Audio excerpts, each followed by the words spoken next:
God aften og velkommen til nyhederne. I dag er der foreslået et nyt system som erstatning for det nuværende frinummersystem. Systemet skal hjælpe med at formindske antallet af arbejdsløse og forbedre det danske arbejdsmarked. Forslaget blev fremlagt på grund af den stigende arbejdsløshed og den store udbetaling til frinummerne. Derudover vil det nye system også give mere mening i de arbejdsløses tilværelse. Systemet er et såkaldt jagtsystem, der er blevet lavet en film, som skal vise, hvordan systemet kommer til at forløbe.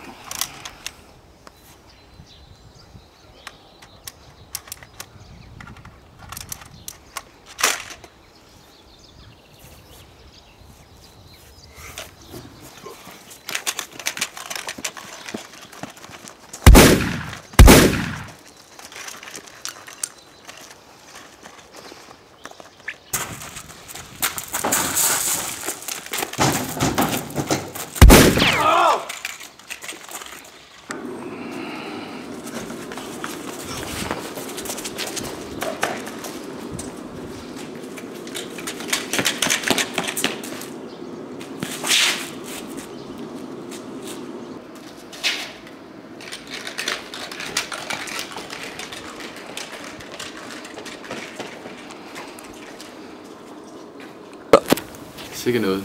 Godt, jeg har et job. Vi har nu fået besøg i studiet af jagtentusiasten Flemming von Kronberg. Goddag, Flemming. Goddag.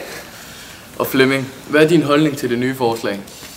Jo, altså jeg er jæger, og jeg elsker at jage, især vildt.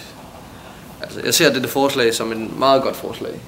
Da jeg var ude at jage filmen, der fik jeg et helt anderledes form for adrenalinkick.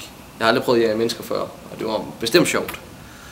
Jeg vil så også sige, at dette forslag giver det også et bedre mulighed for at få tømt de tomme arbejdspladser, der nu er i landet. Ja. Så det er et godt forslag. Ja. Hvis nu dette forslag blev vedtaget, vil du så deltage aktivt i kampen? Ja, det vil jeg helt bestemt. Jeg skal mig og min baby skal ud og jage lidt. Sorry. Så vil jeg sige tak til dig, Flemming. Det var hyggeligt at du med i studiet. Mange tak. Jeg har nydt det. Og så er vi ved at runde af her. Vi ses i morgen, samme tid, samme sted.